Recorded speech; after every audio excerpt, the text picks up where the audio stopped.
If there's someone listening that's like just getting started with this stuff and wants to get good at this skill set of being able to sleuth different code bases and identify potential bugs or things that could go wrong, do you have any advice for that person more generally for like how to get started? I think just write a lot of contracts and read a lot of code.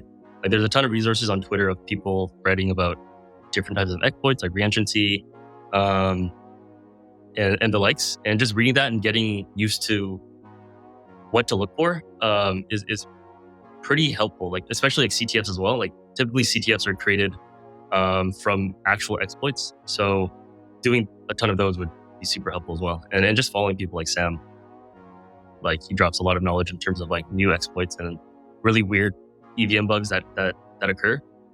So just like ingesting as much knowledge as possible.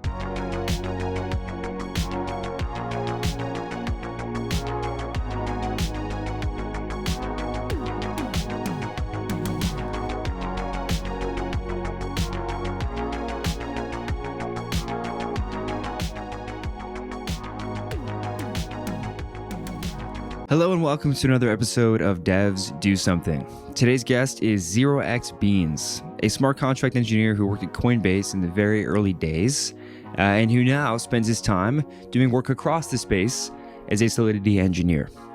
Beans is the creator of the IAmTheOptimizer challenge, which is something we talk through in this episode, but that's something pretty cool that Beans launched earlier this year. It took off pretty fast, beyond what Beans' expectations were, and saw some of the top devs like Sam C-Sun, others taking a crack at it earlier on when it was first announced. So we'll talk through that in the episode, and we also go pretty deep into gas optimization, MEV, and specifically designing for MEV as a DeFi protocol developer, and building secure smart contracts, which is something that Beans thinks a lot about. And we go not just into like the hardcore solidity stuff, we think about security as a whole as well. So this conversation was a lot of fun for myself and for Josh, who also co-hosted this episode. And look, Beans is a crypto native, right? I think it might be refreshing to hear directly from a crypto native right now, given everything going on in the space.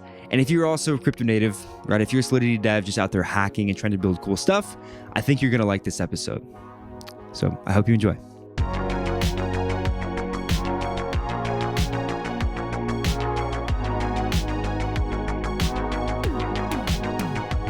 Are you a DAO or crypto native business with salaried employees? Or do you perhaps work for one? If so, whether you're a team of 5 or 500, your organization can save time and money by streaming salaries with Superfluid, who also happens to be the beloved producer of this podcast. With salary streaming, your management team no longer has to worry about executing multi-sig operations every month or manually executing hundreds of separate transactions to pay their team. Contributors and employees, on the other hand, get paid by the second, which, to be honest with you, is a pretty killer benefit on the receiving end. Those of us getting paid via stream can connect our wallet to the Superfluid dashboard and see our balances ticking up in real time. It's kind of mesmerizing and feels like you're being jacked 10 years in the future. When you're paid in a stream, it flows in perpetuity until your team needs to adjust compensation, which effectively puts Web3 payroll on autopilot.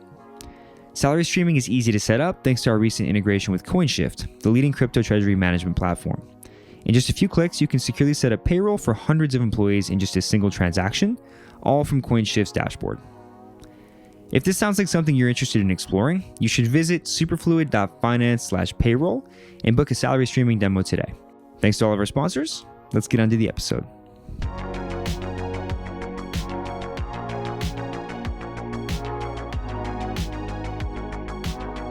All right, we are here today with 0xBeans. Welcome in. Awesome. Thanks for having me. Yeah, no, it's great to have you here. We've followed you on Twitter for some time now. I think you and Josh have chatted about some low-level stuff in the past, so it's cool we get to kind of all do this together. We'll go into IAmTheOptimizer. We'll go into some of your recent work with this auctions project you did, and we'll talk about a lot of different things related to the EVM and gas optimization today. But before we do that, the question we ask everybody first when they come on the show is, how did you get involved in crypto? I got involved, or like I heard about Bitcoin in like 2016. I was in high school, but I didn't think too much of it. I think a couple friends were like buying fake IDs. I think which is like the classic story that a lot of people have.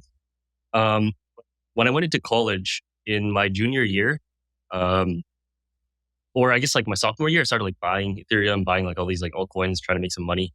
And got like pretty wrecked in 2018. Um, but in my junior year, which was like a few months after, or like maybe a year after I got wrecked, um, I decided to apply for Coinbase for an internship just to see like if there's any substance in this industry.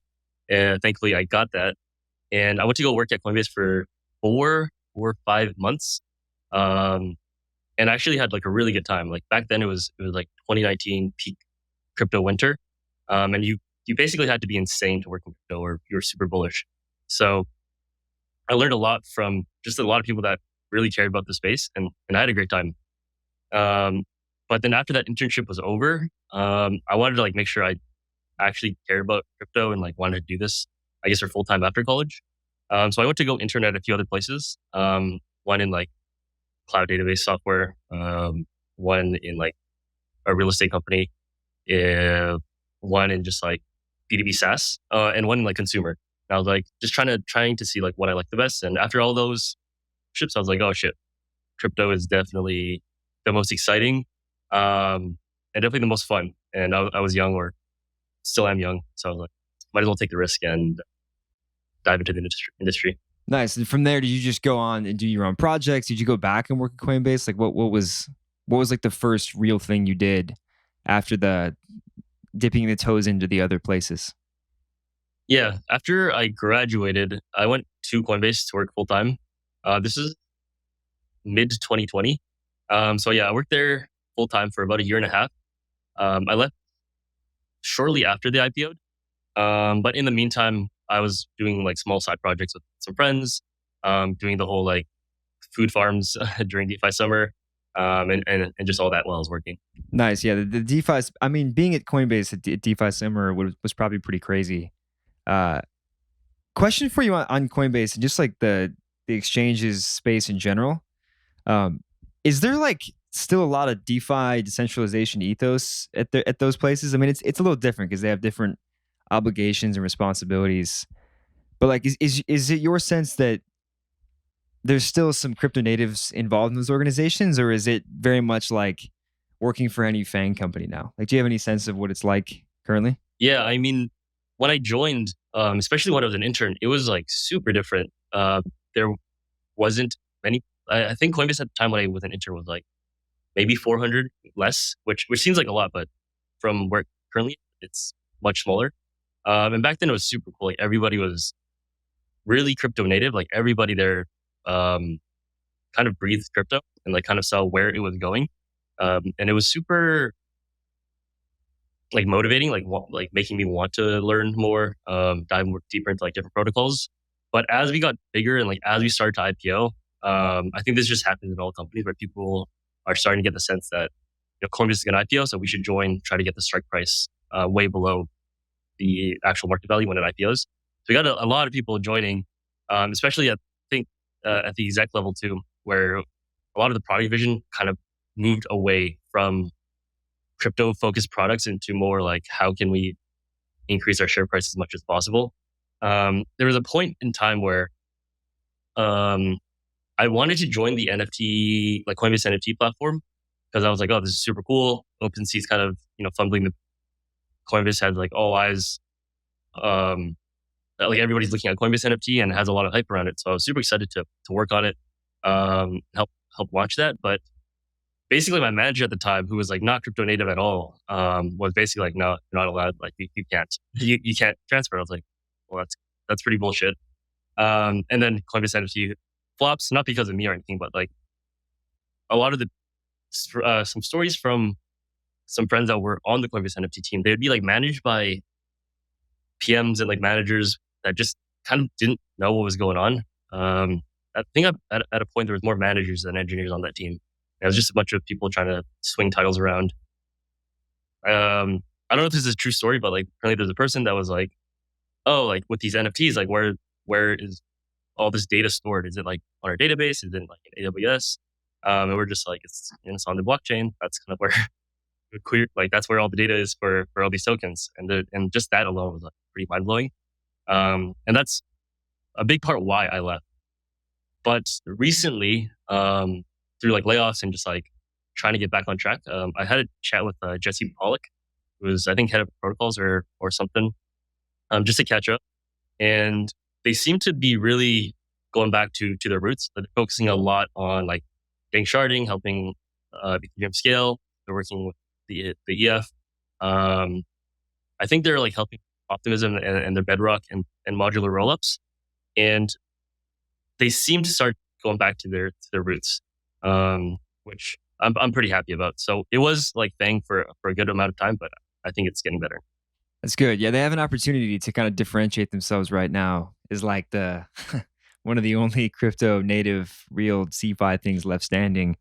And I think they're even helping with the Tornado Cash lawsuit stuff too, which is cool. So yeah, they're definitely doing some good things. Hopefully they get back to the roots, like you said, and can help us all out. So okay, so you leave Coinbase. Was that in DeFi summer? Was that right after DeFi summer? Like I'm curious, just like what the first set of projects or project you did was when you were off on your own. I think I left Coinbase officially right as NFTs were starting to kind of catch traction. Like there's that whole Top Shot phase that people were like super hyped about, but it didn't really go into this like monkey JPEG phase for a few months later. And I started catching that beginning of that NFT cycle, and I was like, "Fuck it, I'm diving straight into crypto, and kind of not going to be employed for or officially for that." Nice. Yeah, you've done a lot of work with like sleuthing different NFT projects. Like if you go to your Twitter account, and if you're listening, you should consider doing this, and just go to your list of threads you pinned to your profile. There's a lot in there of you like uncovering shady things in specific projects, you finding like small tidbits within code bases that seem like they allow projects to do somewhat suspect things. You've helped people understand social engineering attacks. What made you start getting into the security side of things? Were you always security minded when going into this space? Is that something you took a liking to when you first started going off on your own? Like, where did you develop that interest and skill set in being able to sleuth these different projects? I think it was an interest I kind of developed, and I'm by no means like a security expert. I started really getting into it because like Sam CZ's son tweets like some crazy shit, and I was like, oh, I kind of want to like do this on my own, or like try to kind of find like exploits on my own without having to wait for his like Twitter thread. That's kind of where I got the initial motivation to learn. Um, and also like I just wanted to grow my Twitter following at the time. Like I was like, okay, I'm jobless. I don't have much presence on the internet. What can I do? And it's like, okay, Sam CD tweets, something happens, gets a fuck ton of engagement. I was like, okay, I'm gonna do the same thing, but for maybe like more normie stuff. So NFTs at the time were big thing. So started diving into a bunch of contracts, and that's kind of how it started. Nice. And one thing people sometimes ask us is how to actually go through and like look at a contract from a security engineer or auditor's mindset. You're not an auditor, like you said, you're not a security expert, but I think you've done a lot of good work here. Like what's your process for, and you were just talking earlier today with Josh about like some specific thing with regard to a contract you were looking at. Like what's your process for looking at a contract with security in mind, going through and trying to identify vulnerabilities to, just if it's your own contract, prevent a hack, or maybe you're just trying to help the community by open sourcing knowledge or helping them prevent hacks in their code bases as well. Do you have a process there? Or is it just kind of like, I don't know. I'm curious. Yeah, definitely. I think my process is, or like over the years, or like after every project, you kind of learn and like see what a common mistake is. So that's kind of like, let's say someone wants me to review a contract, or I'm writing one, which I've written a lot of mistakes myself. And some of them are just like seared into my memory, which is like the signature malleability bug was one of them that I made a mistake on. But my typical, like let's say it's a ERC 721 contract. I'll just go through like the typical, I'll do like a high level overview of like what's happening, like where's the mid function, what is it doing, are the proper modifiers on it, are they using safe mint or regular mint? If they're using safe mint, is there reentrancy protection, or is there like a chance of like a reentrancy exploit? I'll just go through like the common footcomes that a lot of developers right when they first start, which a lot of these like NFT projects, I think they're more novice devs in terms of, I guess, like smart contracts or EVM. So I'll go through that and just see like if I can find any like quick wins. But then I start doing like deeper dives into like certain areas of the contract when things kind of like deviate from the norm. So for this contract, um, I was reviewing. They were saving these. They were using the signature for like multiple purposes for like different people that can mint, and they were saving the signature as like an invalidator to say that a person minted or not. And I briefly read something about Open Zeppelin patching the signature malleability bug, or not really a bug. It was something that people were falling into where they were it was essentially a patch, and that kind of just like while I was reading that signature code, I was just like, oh shit, like the potential that this could be exploitable.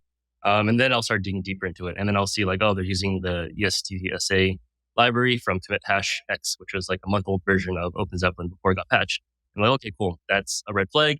Let's see if they are actually susceptible to the bug because this was before the patch. And then I'll start writing some like forge tests just to see if I can like crack it. But the process is typically do a high-level review, see if everything looks in order, if there's any common pitfalls, and then from there start poking holes at like pretty critical parts of the contract, which are like minting or like token transferring and so. Nice. So it sounds like there's a general process of like you have a rough mental checklist, and then you're just doing pattern matching too, where if something looks like it's abnormal, it raises red flags in your mind.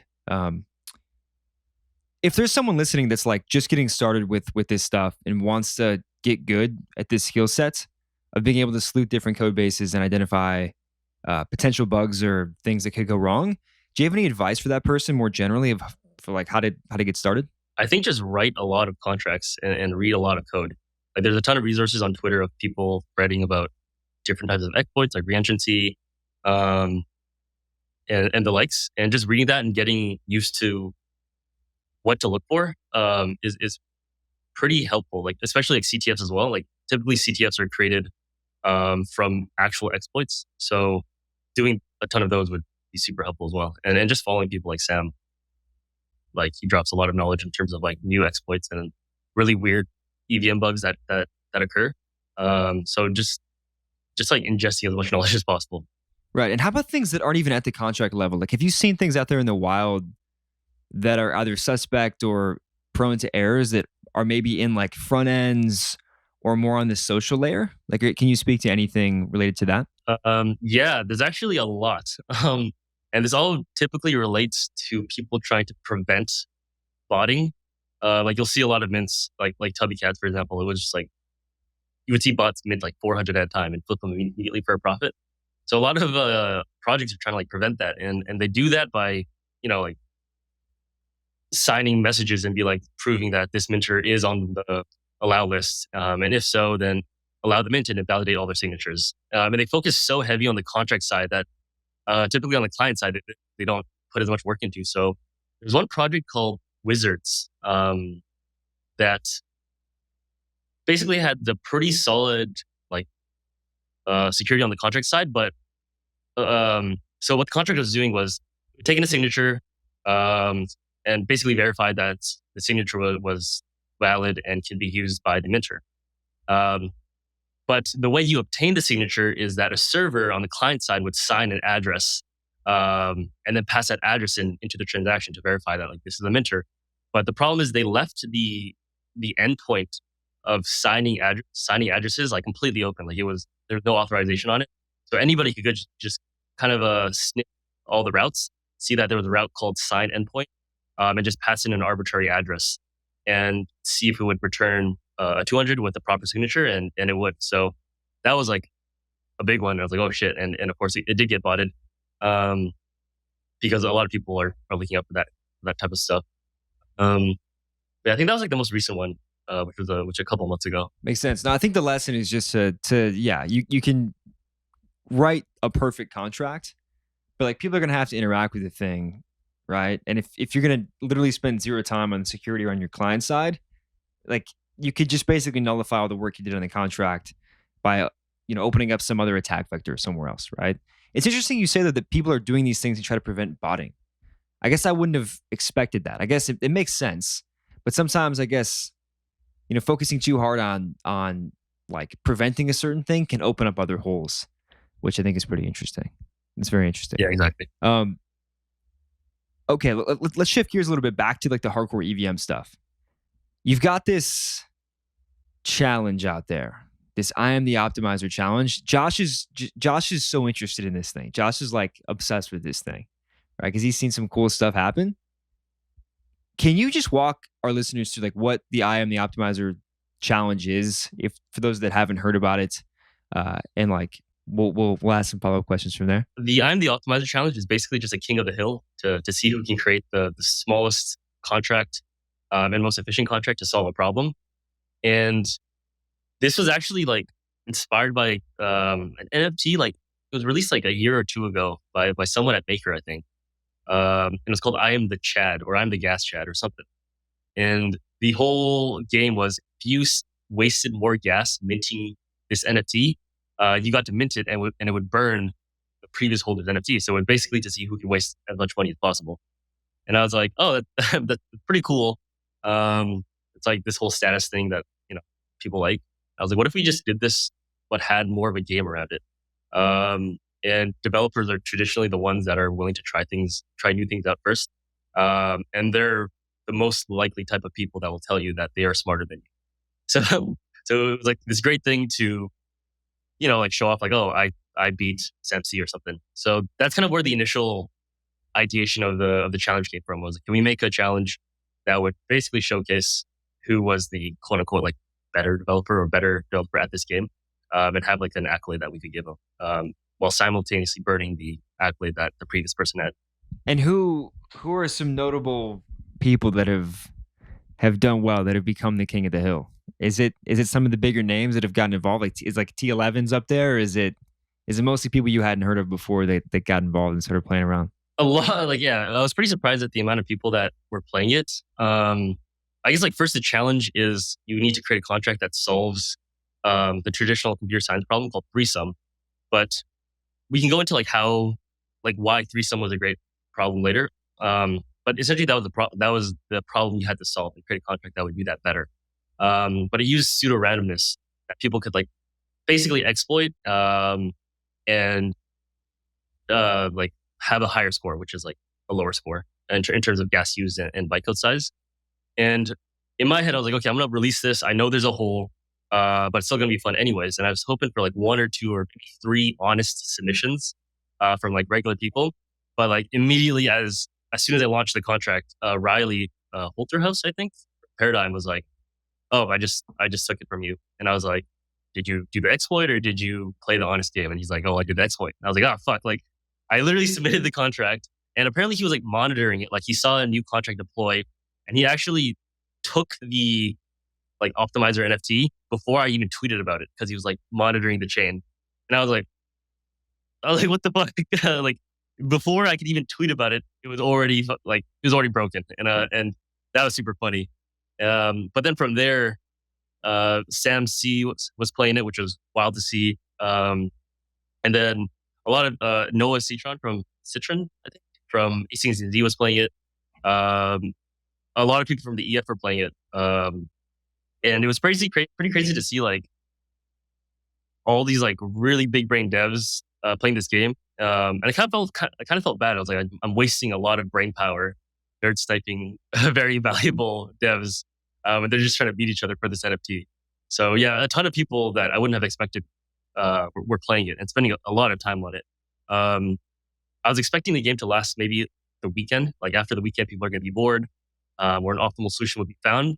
But like 2 months later, A16Z releases like the optimal solution, which they created a block producer for to take this crown from SAMC. And I was like, kind of this like A16Z versus Paradigm thing maybe, but it was like just insane to see like just the longevity of the game. Yeah, you sparked a VC on VC battle, which is kind of hilarious.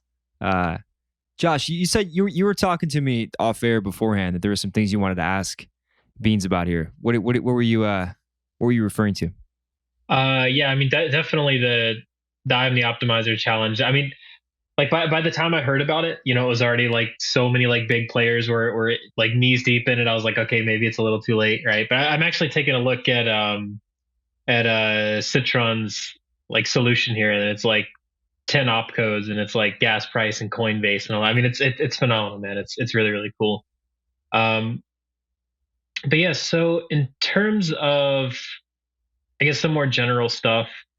Um, so I know you mentioned before that like you're not like super super deep in the MEV, right? But I think like kind of this mentality that you tend to take on like these smart contracts and how basically how like people are expected to interact with these contracts. You can see some kinds of MEV more as like an exploit, whereas like some is sort of a byproduct, right? Like there's productive MEV and then there's harmful MEV, right? So maybe can you kind of like touch on like where like what do you consider like productive and like healthy MEV, and then what do you consider more harmful, and how can people kind of like design for that? Yeah, I think a take a lot of people have, or mostly non-devs have about MEV is like, oh, all MEV is bad because it can fuck people's prices.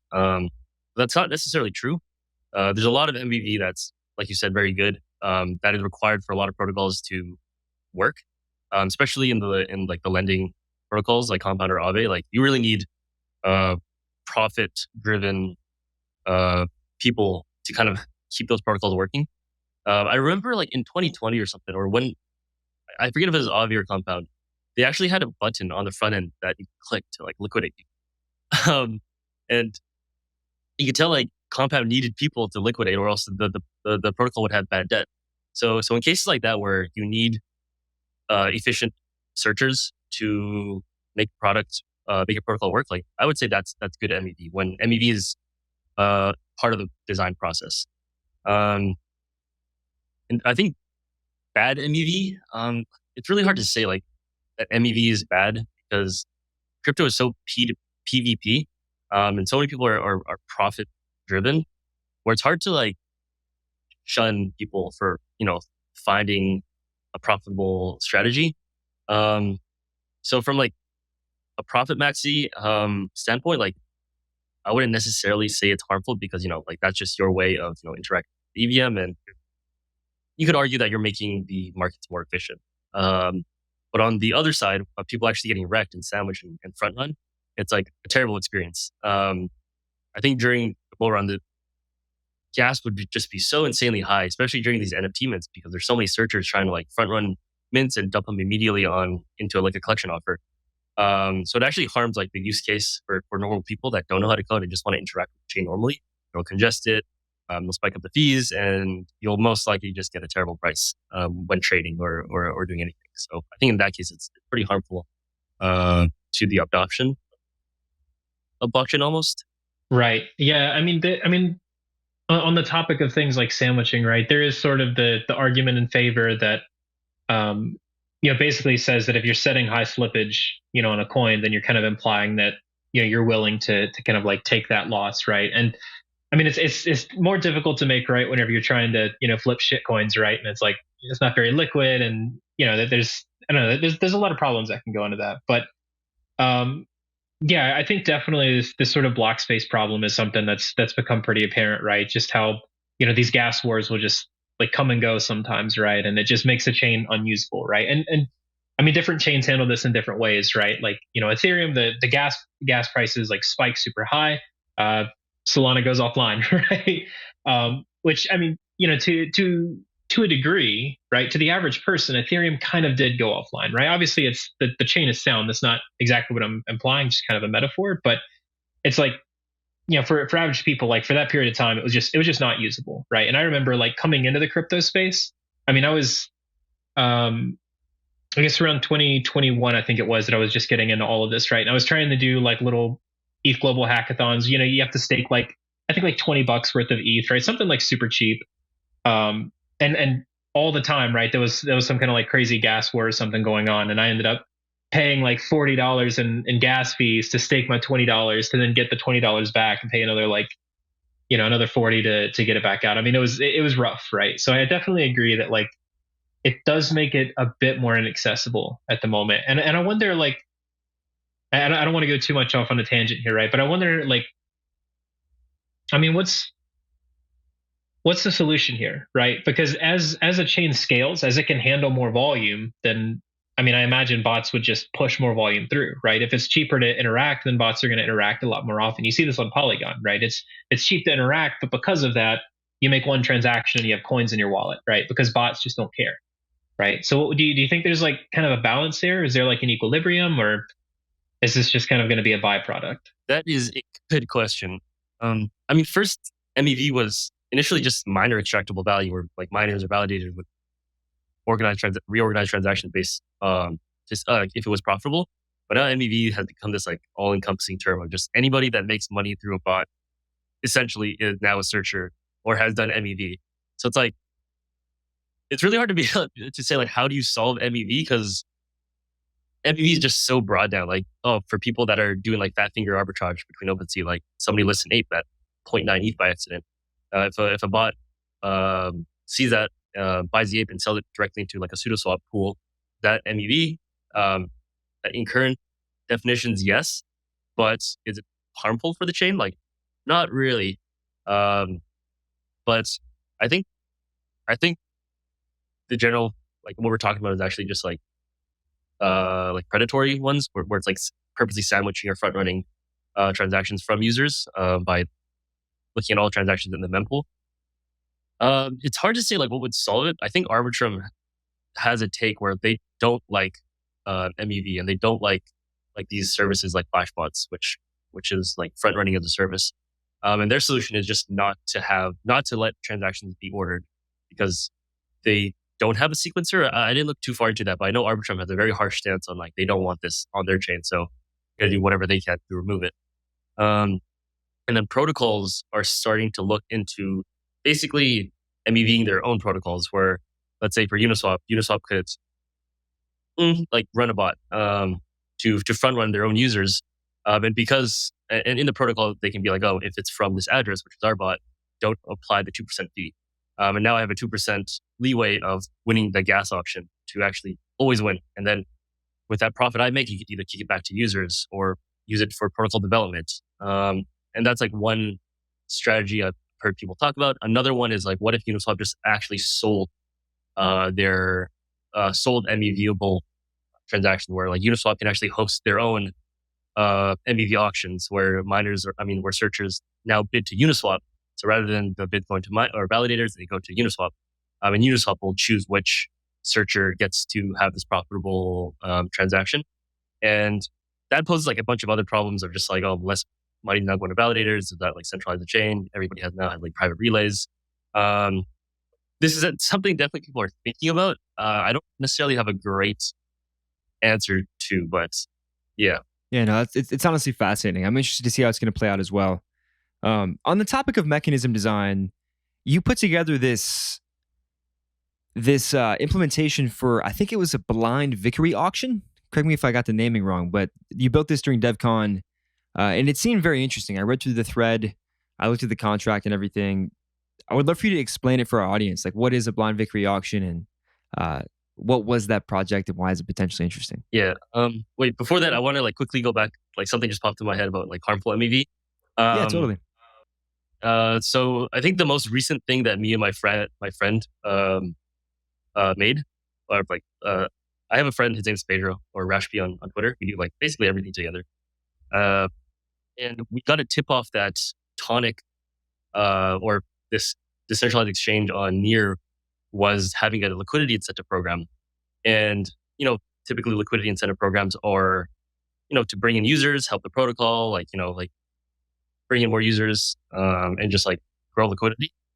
But typically what happens is liquidity will just get drained from searchers. So that's something I would consider bad MEV, because it's doing the exact opposite of what the liquidity incentive program is supposed to do. So for example, like they had a 50K liquidity incentive program for anybody that would provide liquidity for stablecoins within a certain range. It's like if you provided USDC and USDT, or your stablecoin was USDC and USDN, you provided liquidity between 0.999 cents and $1.0001, and your order like stayed on the books, i.e., kind of market making, you would get rewards based on how long your liquidity was on the books. So we kind of had a bot that took USDC, traded it for USDN, and just kind of provided liquidity. And we were kind of market making for as long as the incentive program was running for. But then they also said, hey, during this incentive program, we're going to have 0% trades. So trades are completely free. And that opened like a completely, I would say, like predatory strategy where now we could have another bot which would simply wash trade back between USDC and USDN and basically clear out everybody's orders. And now we would be the only market maker. And anytime another market maker would try to add liquidity for, let's say, USDN, we would just take USDC and just buy USDN and just completely wipe out that sell order. And then we do, and vice versa. We would just be doing that for like weeks. And I think we cleared out, we came in kind of late, but we cleared out like 30 or 40% of their total liquidity incentive. And it was cool for us, but if you really think about it, it's really bad for the protocol, right? So that is like bad MEV, but everybody's always a profit maxi. So it's like, I can always preach, oh, this is really bad. But then when someone's like waves dollars in your face, then it's a different story. Yeah. I mean, I'd almost call that an economic bug, right? At that point, that's just straight exploitable, you know? Yeah. So a ton of just like gray area and considerations to make when thinking about or building with MEV in mind. Totally. Yeah, that's honestly fascinating. I think protocols need to be much more thoughtful about some of these programs they're running.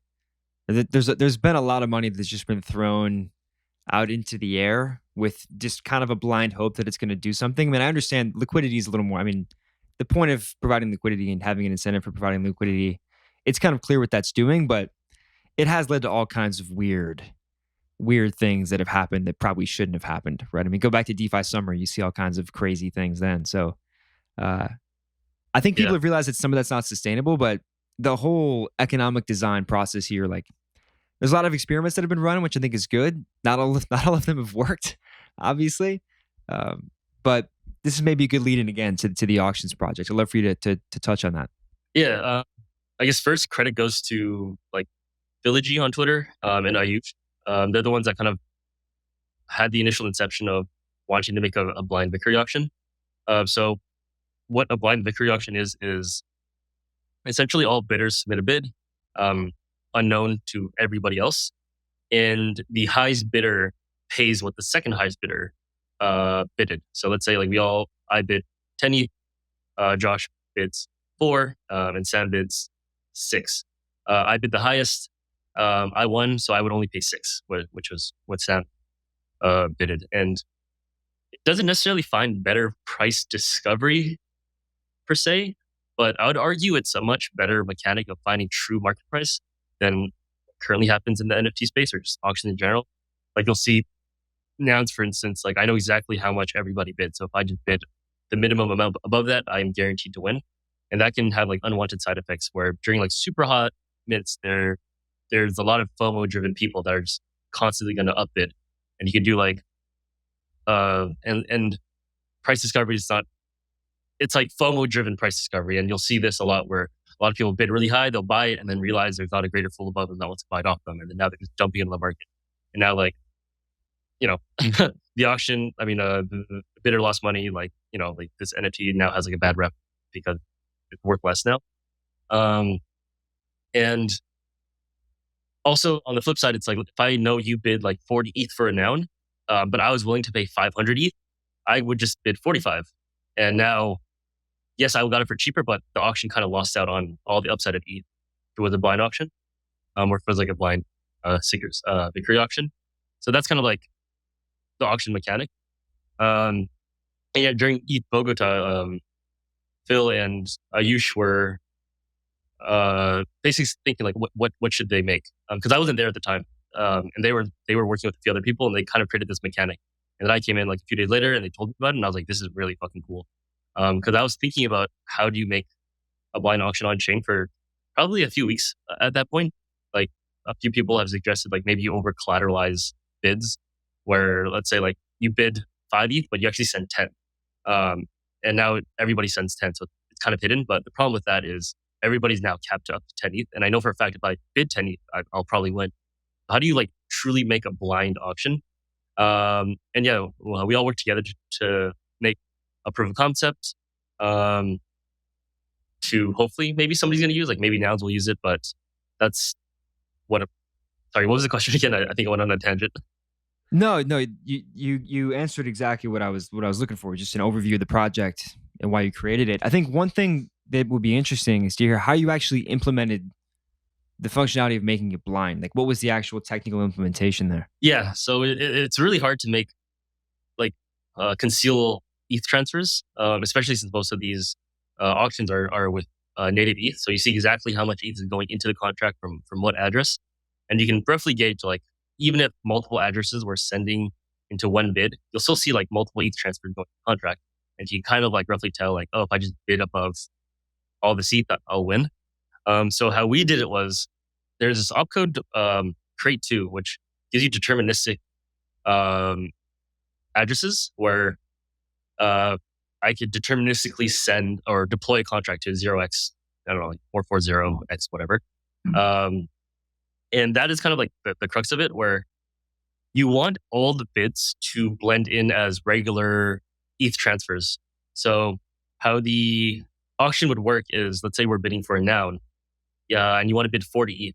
The front end or client would tell you, or when you send the ETH to the auction, it doesn't actually go into the auction contract. It goes into it goes into an EOA, and that EOA was actually predetermined. So the contract gives you an address to send ETH to, which looks like an EOA. So during the bid time, it looks like everybody is just all the bidders, which you could use, anonymous wallets, are just sending ETH to random EOAs, and they're basically indistinguishable from regular ETH transfers. And you can do things where like you can also have functionality where you kind of from Tornado send to an EOA, and that conceals the ETH transfer even more. And then after the bidding phase is over, there's a reveal phase, and what the reveal phase does is it actually deploys a contract to these EOAs that actually withdraw the ETH. So at reveal time, you'll know what everybody bid because you'll see all these contract deploys. But at that point, it's too late because everybody already bid. And then when everybody reveals, you know exactly who bid the highest, who bid the lowest, and settle the auction that way. So the whole crux of it is just hiding ETH transfers as regular hiding bids as regular ETH transfers up until reveal time. Yeah, that's brilliant. That's really really cool. How do you derive the salt for that? Is that pseudo random or what? I don't quite remember what it is. Because the contract is contract that withdraws the ETH is just like 8 bytes. There is a salt that the user. So this is kind of like the UX problem. The user has to create their own salt, which could just be like the number 1 or 100 or something unique that they would know and hopefully not forget. You could save it client side too, or in local storage, or maybe you could even save it in the server because there's no reason for the auctioneer to game this. But yeah, they would have to keep track of a salt. So, and then at reveal time, they would reveal the salt, and then the contract would get deployed to pull all the ETH. Gotcha. Okay, yeah, that's really cool. For anybody that doesn't know, the create in the create 2 opcode, kind of the differentiator here, the way that you can set different addresses is with this salt. Yeah. I love it. Yeah, that's a really cool use of cryptography here to solve the problem, right? I think a lot of people in the space that are really smart devs, I think for them, like there aren't that many places, I guess outside of like cyber, if you're really into like cyber stuff, there aren't many places to like use cryptography, really advanced cryptography throughout the rest of software. At least it seems like. I mean, I'm sure there's some things you can do in security if you work for some larger corporation. But are there any other concepts like that, like within either cryptography or blockchains in general, that are really fascinating to you that you wish you had time to either explore more or work on? Like, I'm curious to get in your mind here if there's anything that you think is super cool you'd like to call out. Yeah, I mean, there's a ton of stuff I wish I had time to learn. Like obviously ZK is the buzzword and everybody wants to learn ZK, and me as well. Like I've been super into like just like on-chain gaming and like seeing how you can create like fog of wars on-chain, and like really looking into dark forest. And it's just like fascinating what you can do with ZK and like how fast the technology has like evolved. That you can like basically prove in the browser now. So that's like one area I hope to have time to dive into. And then I'm not I don't know too much about cryptography. So like I want to just in general get more into that. I want to see how elliptic cryptography actually works. Like for the contract I was reviewing where there was like a signature malleability bug. Like I knew of the bug and why it happened, but I don't quite understand like why two different signatures or like a signature can be malleable and pass a signature validation check. Like roughly it's like on the elliptic curve, there's two sides. So you can like mirror the signature onto the other side of the curve. Therefore it's like still valid. And it's like, okay, that makes sense high level. But I would really like to know like what the hell is going on and all these things. Yeah, Josh, you had pencil and paper 6 to 9 months ago, right? Doing stuff, working stuff out. So maybe that's the solution for people. Just you have to just dive in and give yourself a little bit of space to work on it. I'm getting the story right, Josh. That's the correct. Yeah. So the background on that was the way that I learned about like how SHA-256 actually worked was I took like a giant sheet of like graphing paper and like wrote down all the bits and all the logic gates. It was hell. It was like the worst like week and a half of my life. But yeah, I don't think that's the most efficient way to learn, especially in ZK stuff, because I mean, like every time you think you're far enough down that rabbit hole, it just goes a little bit further.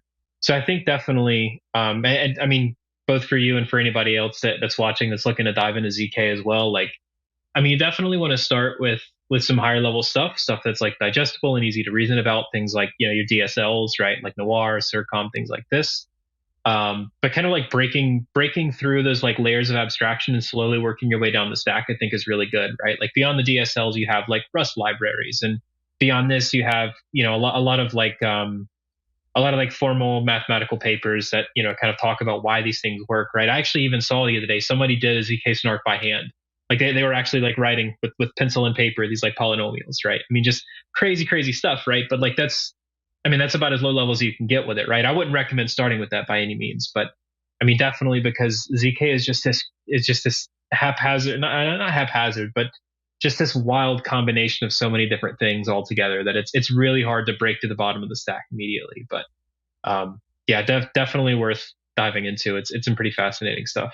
Yeah, I find like for ZK now, like we crypto, or like a lot of people are saying this. I think Gupsheep at Eat Bogota was saying this. It's like we kind of overtook the word ZK. Like before, it actually meant zero knowledge, where it's like zero knowledge cryptography, and now because of like I guess like crypto or Web3, ZK just means like similar to MEV. ZK just means like you just use cryptography to hide or validate some assumption or prove some hidden value. It's like, okay, now you're using ZK, and it's like pretty funny to see like the progression of how wide terms can get. Yeah, no, terms are always like bastardized in the end. They're used for things that aren't meant to be used for. But on this topic, right? On this topic of like going deep, learning new things, getting out pieces of paper and writing all the bits out for SHA-256, you maniac.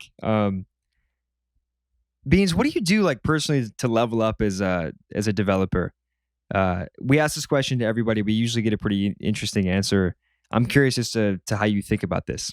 Yeah, I think how I actually like want to get started or like the motivation to learn something is like through memes. It sounds weird, but like hear me out. Like I think this was like 6 or 7 months ago. Somebody started this gas optimization meme where people would just write the most ridiculous functions that just did absolutely nothing for the sake of like gas optimization. So people would just like write just the craziest shit, and like a lot of it would be memes. Like the code wouldn't even work. It would just like make fun of I guess optimizers. And I wanted to contribute to the meme, and I was like, it'd be really funny if I could write Fibonacci in like just opcodes. And at the time, like Huff wasn't that big, or like I don't think Pentagon was or Huff sh the domain was even like available yet. But I was like, oh, like I want to contribute to this meme too. Okay, I guess I have to learn how opcodes fucking work. And then I wrote Fibonacci in like solidity 0.4, which actually allows you to write opcodes. I think they got rid of it in the later version of solidity because you just use the assembly block and Yule. But before you could actually write like dup2 and like swap and all that stuff. And I spent like 6 hours just learning how the fuck to do this. And it was like completely useless for like professional development. But I learned a lot about the EVM.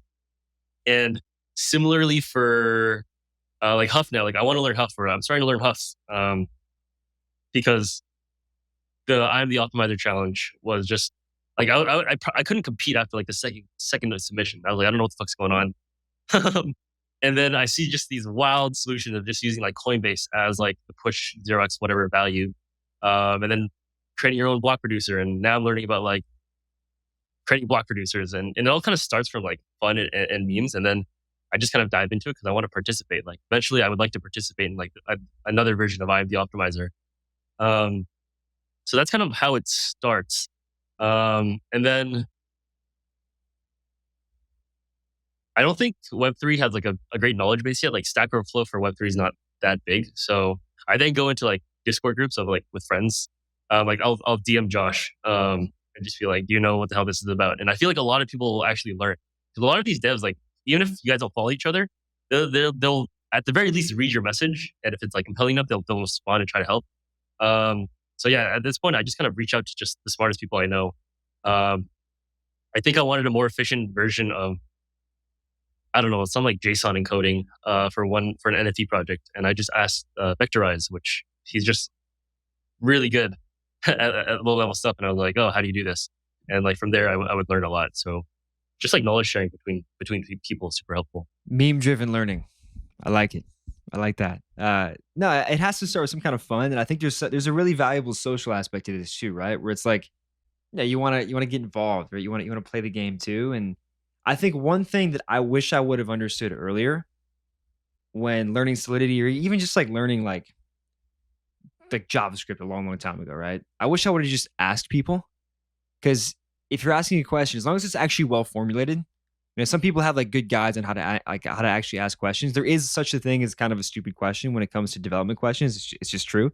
But if you know how to ask a good question, like people will help you out. And I think I wish I would have taken that to heart earlier. Because people are helpful. So it's pretty cool. So you want to learn Huff. What else do you want to learn? Huff, ZK stuff, anything else? If you had unlimited time, what else would you stack in there? Oh yeah, like definitely like just a lot of ZK stuff. Huff in particular, just because I feel like all the Huff guys are cool, and I want to like partake in the Huff Discord. It's different from just like reading EVM.codes and be like, oh, I know what this does, and writing UL, but like actually contributing to like HuffMate and just like partaking in that ecosystem just seems really fun. So I would love to learn and maybe contribute potentially. I would love to learn Rust. And like everybody is trying to pill everybody on like Rust is like the greatest language ever. And there's like, I think George is like a huge proponent of it. And he's the one just trying to get everybody in Rust and like contribute to Foundry. So like Rust is something I'd also love to learn.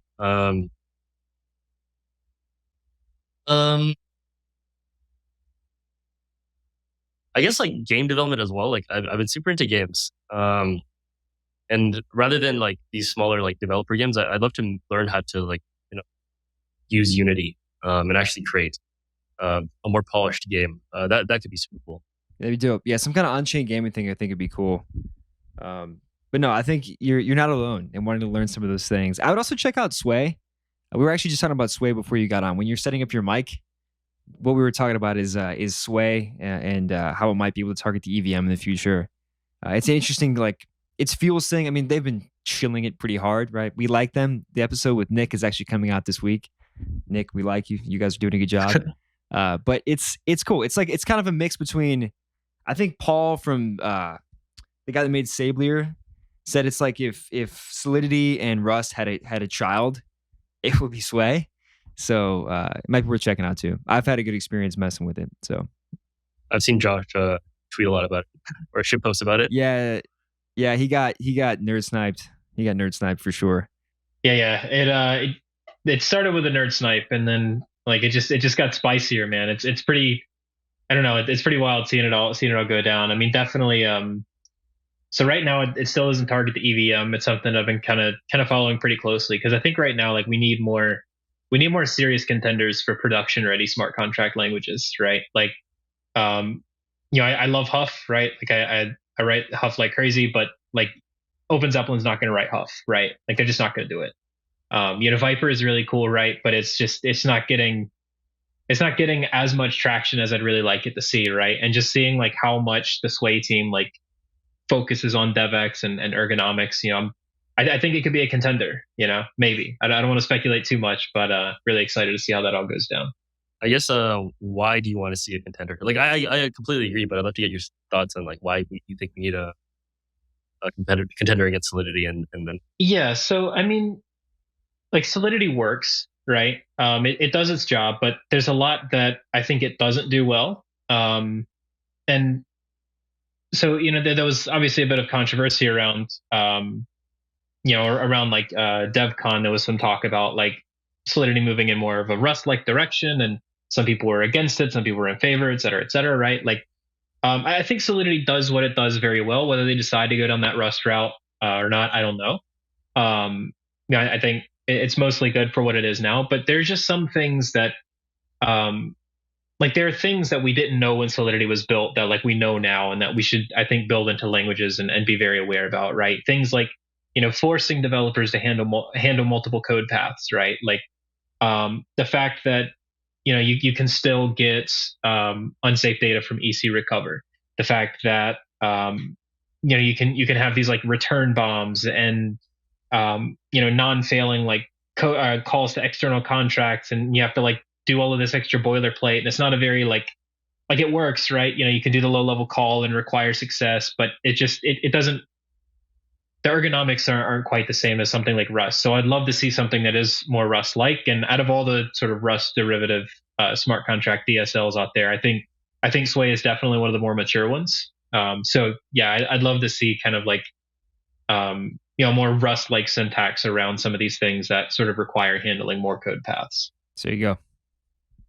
Solidity, maybe seeing some competition. We'll see. Those debates were spicy at DevCon, by the way, from what I hear. So yeah, they're lots of smart people thinking about that. Yeah, no, people get heated. Very well. Anyways, so we're kind of coming up on time here. So I'll ask one of the last questions we tend to ask people. This is much more theoretical, but right now we're kind of in a bear market. I guess we're not kind of in a bear market. It is a bear market. But it's not going to be this way forever, right? We're all building stuff. We want things to be useful in the future. What do you hope our industry accomplishes over the next decade? Like, if you were to close your eyes and wake up in the early 2030s, what do you hope we've built? You can answer this question on like the developer side. You can answer it on like the more super high level side of what you hope the industry does. I'd love your take. We ask everyone this question, and I want your thoughts too. I would love to see a protocol or product that has like true PMF that isn't based around pure speculation. I know a lot of people are saying, "Oh, we do have current protocols, like Uniswap, and you can trade assets for assets." I'm like, it's still speculation. I would argue that 95% of anybody trading Uniswap is trying to make money with US dollars. Same with the NFT space of like, oh, we're a community, it's really cool, but you're. I would argue that you're mostly holding the asset or bought it in the first place, maybe for the community, but mostly for speculation and number go up. Same with a lot of games as well, like Axie, and everybody's trying to build like, oh, in Fortnite, if we put it on chain, we could have tradable skins, and I'm like, that also is speculation. And like a lot of the biggest apps, or like a lot of my friends that aren't super into crypto, but like kind of interacted with crypto, it's usually for gambling, like Bust-A-Bit, or like poker or sports betting, and like everything relies around speculation. And don't get me wrong, I love it. I love speculating. It's really fun when number goes up, everybody's together. But eventually, I would like to see something that doesn't need to rely on speculation as a crutch to actually find PMF. And that's kind of like that's like a debate I'm having with myself. Like, can we actually do that? Maybe crypto is really good for financial rails, which inherently leads to speculation. And we're just really good at that. And that in itself is very valuable and will become a huge, huge industry. But can we actually break out of that? I'm not sure, but I would love to see something that adds value without relying on speculation. I love that. Yeah, that's a great answer. I think about that a lot too. And I hope we can. Again, crypto is the PMF has really been speculation, if there is one. And that will always probably be a thing, but hopefully we can expand beyond that. So I love it. Where can people find you online? Like what's the Twitter handle? I'm 0x_beans. Love it. And then are there any other projects you have in the works you'd like to point people to? Anything else you'd like to to give out as a message to our listeners before we wrap up? Yeah, like we're working on truly like on-chain games, which will be out in the next 2 or 3 weeks. We're working with some really smart people. So hopefully it'll be an actual fun on-chain game. Amazing. Well, we're looking forward to that, and we really appreciate you coming on today. This has been a lot of fun. Yeah, I had a great time. Thank you so much for inviting me on this.